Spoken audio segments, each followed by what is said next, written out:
Bombing is back, and this week we got the LR. The site design is actually my life mantra: loot or die, bitch. If you don't hold it down like that, you shouldn't even be watching these videos. Never has it been done in the history of YouTube for a YouTuber to tell you to click off of his videos, but you better click off right now. Okay, good. Now that I'm only talking to the real ones, let's get down to business. Art on this LR is good. In fact, it's probably my favorite art of the set, followed by the bombing Roadsign gloves and jacket. What makes this bad boy unique is the groovy little yellow skull with the blue eyes on the side of the LR. The other bombing weapons like the Thompson AK actually have the weapon written in script graffiti lettering on the side, something I do not like as much as this cool skull graffiti art. Personally, I'm not the biggest fan of the copy and paste skin set meta that seems to be in vogue right now. Skin sets have always kind of been this way, but it seems to be especially prevalent right now, where you get one good design and you just paste it on every single weapon in Rust. The example that comes to mind is the 𝗙𝗏𝗘𝗘 set. The original design for the 𝗙𝗏𝗘𝗘 AR was cool and unique, and then it just got copy and pasted on the SAR and the crossbow, and I'm like, okay, but change something, like do something different. For me personally, I would love to see more skin sets with the same feel and style, but unique designs for each and every item in the set. And when I'm talking about this, I'm speaking mostly towards weapon designs, because that's where I see most of the copying and pasting happening. So long story short, good on you, Andre, for injecting some more creativity into your designs. I'm digging it. The bombing LR is retailing for $249, which is steep. Unfortunately, too steep. And just like the AK, I would recommend picking this one up on the market. Since we've been talking about keeping the style and feel but changing the design, next up we have the whiteout AR. Just kidding, it's called the Comics AR. Don't get them twisted. But this thing is mostly white, and it has one of the most baller sight designs that I've ever seen in my entire life. It has a cute little smiley face that is gonna smile at you whether you play like a boss ass rainbow pony bitch or you potato that AK spray from 10 meters. If you would recall, 2 weeks ago on June 24th, we were given by the Rust gods, aka Hulk himself, the Comics Python. If you would also recall, as an investment, I was skeptical. I thought this Python was dangerously expensive. And so far, you could have picked it up for less on the market. But of course, the Comics Python, which retailed at $249, the exact same as what the Comics AR is retailing at, is inferior to the Comics AR because it doesn't have the smiley face. It is also not an AR, which is the most popular gun in Rust. So of course you should buy it. Not so fast, 𝗙𝗏𝗄𝗏. While it is true ARs, otherwise known as AKs, are the most heavily used item in Rust, they are also the most skinned item in Rust, making competition fierce. The Comics AR retailing at $249 would fall into this batch of AKs. A very good batch for it to fall into. For many years I have said the colors we care about are red, white, gold, and glowing. As this skin is predominantly white, and the only predominantly white AK we have on the market right now, we do care about it. White, just like black, is an extremely versatile color that pairs nicely with almost anything. Consequently, this will have a lot of street value because a lot of Chads want to look like Chad Pitt. Even though I think you might be able to get this cheaper off the market, and that's a big might depending on the supply levels, I think you can't go wrong with this one long term. Next up, we have the Drake door. Some of you right now are like, what? The Drake door? Yeah, like controller.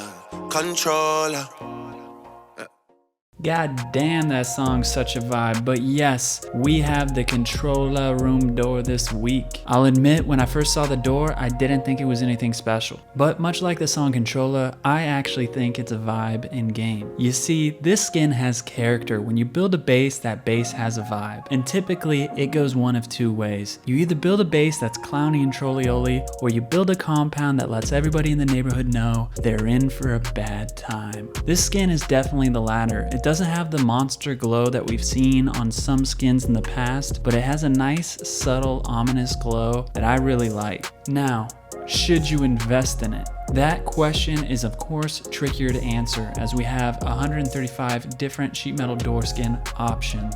As a glowing deployable, the controller room door is retailing at $249, which makes it quite expensive as far as doors are concerned. You may notice as you canvas your eyes across this image some doors that resemble the controller door in one form or fashion. I've highlighted a few in case you need a little help. Now, all of these doors have a a more serious aesthetic and resemble more of what you see around rust monuments. As you can see, they're some of the most expensive sheet metal doors, but that's primarily driven by, that's right, lack of supply. Starting with the least expensive 41 for the COVID-19 quarantine door. 22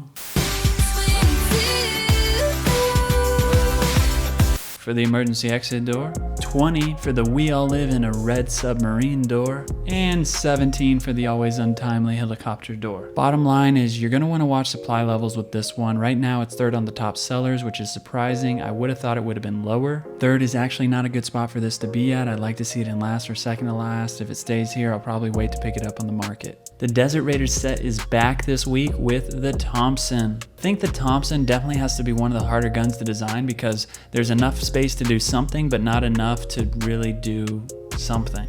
You know what I'm saying? Well, if you don't, whatever, but nothing too crazy going on with the design here. It has the military-esque signature flying skull near the back of the Thompson. Obviously the tan camo being the predominant design throughout the Thompson, and it appears like it has some stitching. But like I said in a few videos back, the gun is an important part of any camouflage getup. If you have a bright colored gun, you will definitely stick out more and be easier to spot. So if you like building in the desert and rolling around with the Thompson, this might be a good pickup for you. So far, most of the Desert Raiders gear has done well. In particular, the high quality metal gear were absolute stonk monsters. The Desert Raiders SAR was the last item in the set to make it to the store, and so far it's up a little bit, and I think it's going to be good long term, just like the Desert Raiders set in general is going to be good long term, because it does give you an in-game advantage, and with the HDRP update, the graphics utilize tan a lot more than they ever have in the past.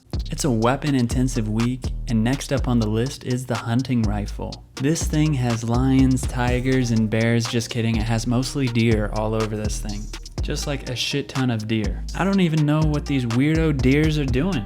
Like, the heck are they doing? But if you really like deers and hang out at Bass Pro Shop and shit, then maybe pick yourself up a good old hunting rifle. In terms of just the art and like the design, I can appreciate it because it is really well done. It looks like a wood hunting rifle, etc, etc. But I'll just be straight up, I'm just not the biggest fan of decapitating creatures and then putting them on my wall to stare down at me while I light a fire. Can you imagine if I did that shit with dogs, like just had a golden retriever head and a Dalmatian on my wall? People would lose their minds. If you're eating the thing, I get it, but if you're just killing it to kill it, then part of me hopes that aliens come down and start just laser blasting your shit and then putting your head on their spaceship alien wall. Anyways, kind of a missed opportunity here with the sight design. Not that this matters anyway, because if you're using this without a scope, God help you. But I think it would have looked even better if it was just plain black without the screw thing. Ultimately, this L96 reminds me of a more country version of the Bone Collector L96, and that hasn't done too well, so I'd wait to pick this up on the market if you even get this thing at all. If hunting's not your thing and you're more of a stoner, well, you're in luck because Duck has made another neon storage box, the Neon Stone storage box. As far as I can see, the glow is white just like the Neon Boom storage box, so if you missed out on that color and want to add it to your neon storage collection, now's your chance. This is the 13th neon storage box as evidenced by the number 13 on the box. Not much to say, it's going to be good long term.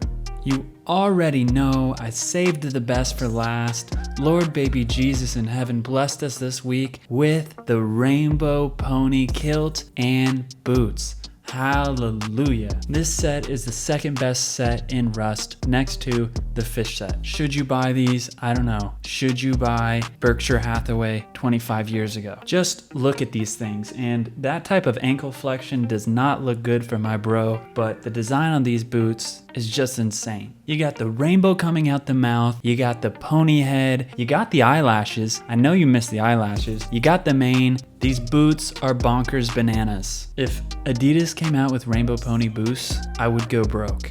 Fortunately, these are only 99 cents, and they're the best 99 cents you'll ever spend, arguably in your life. Hypothetical 99 cents lottery ticket that wins you 100 million or rainbow pony boots. Of course the lottery ticket, you idiot. So I could spend 50 mil on rainbow pony boots. I'm not a psychopath.